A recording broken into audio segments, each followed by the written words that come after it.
En el video del día de hoy hablaremos de un tema muy interesante. Nos basaremos en el libro de Michael Sandel, Justicia, ¿hacemos lo que debemos?, en su segundo capítulo titulado El principio de la máxima felicidad, el utilitarismo. El utilitarismo es una doctrina ética formulada a finales del siglo XVIII y desde entonces ha contado con numerosos partidarios. Como su nombre lo indica, su contenido esencial es definir a toda acción por su utilidad, es decir, por los resultados o consecuencias producidas por ella. En primera instancia, haremos referencia al utilitarismo de Jeremy Bentham. Él fue un filósofo moral y reformista legal inglés que fundó la doctrina del utilitarismo. La filosofía que promovió tendría una gran influencia a lo largo del tiempo. Su idea principal se formula fácilmente. El principio mayor de la moral consiste en maximizar la felicidad, maximizar en la medida que, una vez sumando todo, el placer sobrepasa el dolor. Según Bentham, debe hacerse aquello que maximice la utilidad. Por utilidad se hace referencia a cualquier cosa que produjese placer o felicidad y cualquiera que evitase el dolor o sufrimiento. Llegó a este principio siguiendo este razonamiento. A todos nos gusta el placer y nos disgusta el dolor. La filosofía utilitaria reconoce este hecho y lo convierte en la base de la vida moral y política. El de maximizar la utilidad es un principio válido, no solo para los individuos, sino también para los legisladores en el momento cuando deciden qué leyes o políticas deben instaurarse. En un Estado debería hacerse cuanto maximice la utilidad de la comunidad en su conjunto. Pero, ¿qué es una comunidad? Según Bentham, es un cuerpo ficticio, compuesto por la suma de los individuos que comprende. Por lo tanto, los ciudadanos y legisladores deberían preguntarse: si sumamos todos los beneficios de esta política y restamos los costos, ¿producirá más felicidad que otra alternativa? ¿Cuáles eran las propuestas de Bentham? Bentham pensaba que su principio de utilidad ofrecía una ciencia moral que podría servir de fundamento a la reforma política. Propuso una serie de proyectos encaminados a que la política penal fuese más eficaz y humana. Una de sus propuestas era el panóptico, una prisión con una torre central de inspección que permitía al vigilante observar a los reclusos sin que ellos lo viesen a él. Sugirió que del panóptico se encargara una empresa privada, la cual dirigiría la prisión a cambio de los beneficios que se extrajesen del trabajo de los reclusos, los cuales cumplirían jornadas de 16 horas. Aunque el plan de Bentham fue rechazado, podría decirse que iba por delante de su tiempo. En los últimos años se ha visto un resurgimiento en Estados Unidos y Gran Bretaña, la idea de encargar la gestión de las cárceles a empresas privadas. A continuación, hablaremos de las objeciones que recibió la propuesta de Bentham. Primera objeción: los derechos individuales. Al referirnos a las objeciones del utilitarismo, nos encontramos con un choque de lo que es en realidad la justicia o la moral, debido a ciertos problemas éticos que se presentan en los casos, pero que al mismo tiempo pretenden justificarse o rectificar lo que es el sentido moral. El punto más débil del utilitarismo, como muchos sostienen, es su falta de respeto a los derechos individuales. La primera objeción al utilitarismo se encuentra orientada principalmente a la apelación de los derechos humanos fundamentales. Cabe recalcar que este mantiene una relación de tensión con los derechos individuales, debido a que el utilitarismo solo ve a dichos derechos como una herramienta, debido a que la defensa de los mismos hace que dependa si estos colaboren o no al llamado mejoramiento o bienestar agregado, que representa la felicidad social en un momento determinado.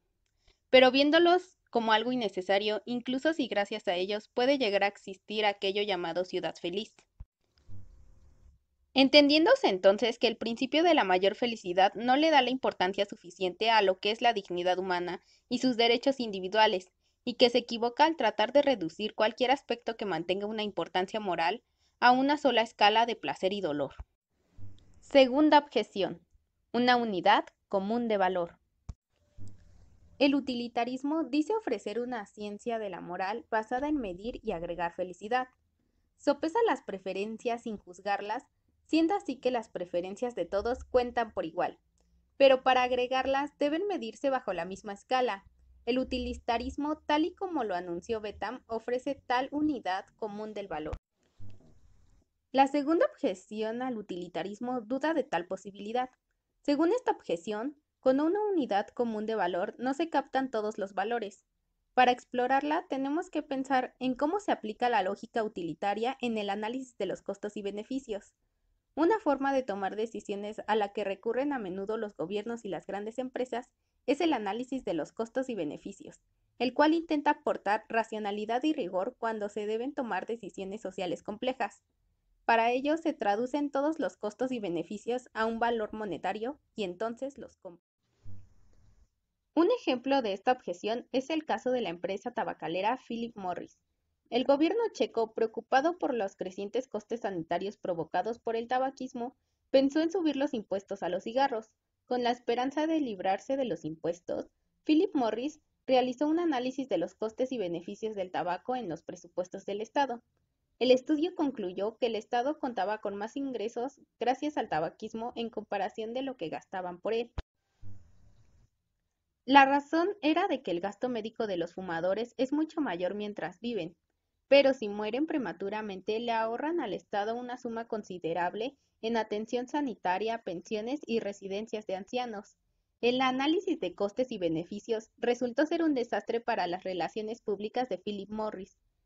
Se utilizaba el argumento de que antes las tabacaleras negaban que los cigarros matasen y ahora alardeaban lo que provoca el consumir este producto.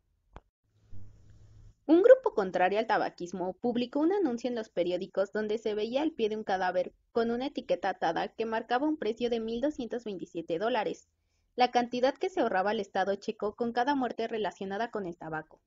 Philip Morris se disculpó diciendo que el estudio exhibía un absoluto e inaceptable desprecio por los valores humanos básicos. Hay quienes dicen que el estudio de Philip Morris sobre el tabaquismo ilustra la insensatez moral del análisis de costos y beneficios, y el modo utilitarista de pensar implícito en él. Hemos visto dos objeciones al principio de la máxima felicidad.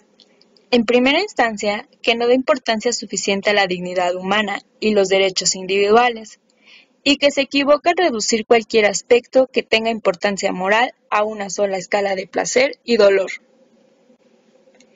El filósofo John Stuart Mill intentó salvar el utilitarismo, reformulándolo, de modo que resultara más humano y menos calculador. La obra de Mill sobre la libertad se dirige a la naturaleza y límites del poder, que puede ser ejercido legítimamente por la sociedad sobre el individuo. Uno de los argumentos que mantenía Mill es el principio del daño, o principio del perjuicio.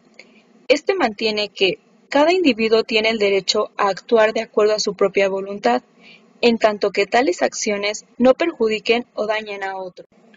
El Estado no debe interferir en la libertad individual para proteger a una persona de sí misma o para imponer lo que la mayoría crea que es la mejor manera de vivir. Los únicos actos por los que una persona ha de rendir cuentas a la sociedad, sostiene Mill, son los que afectan a otros. Mill sostenía que respetar la libertad individual conduciría a la mayor felicidad humana. Permitir que la mayoría acalle a los disidentes o censure a los librepensadores quizá maximizaría la utilidad hoy, pero haría que la sociedad estuviese peor y fuera menos feliz a largo plazo. Podemos concluir que el utilitarismo de Bentham calcula las consecuencias buenas y malas que resultan de un acto de decisión basándose solamente en el costo-beneficio, sin darle mucha importancia a los derechos individuales. A diferencia de su seguidor, John Stuart Mill manifiesta una postura utilitaria más humana, exponiendo que todos los individuos deben actuar con libertad sin intervención del Estado, con la condición de no hacerle daño a terceros. Lo que hace Mill con los derechos individuales, vuelve a hacerlo con los placeres más elevados. Salva el utilitarismo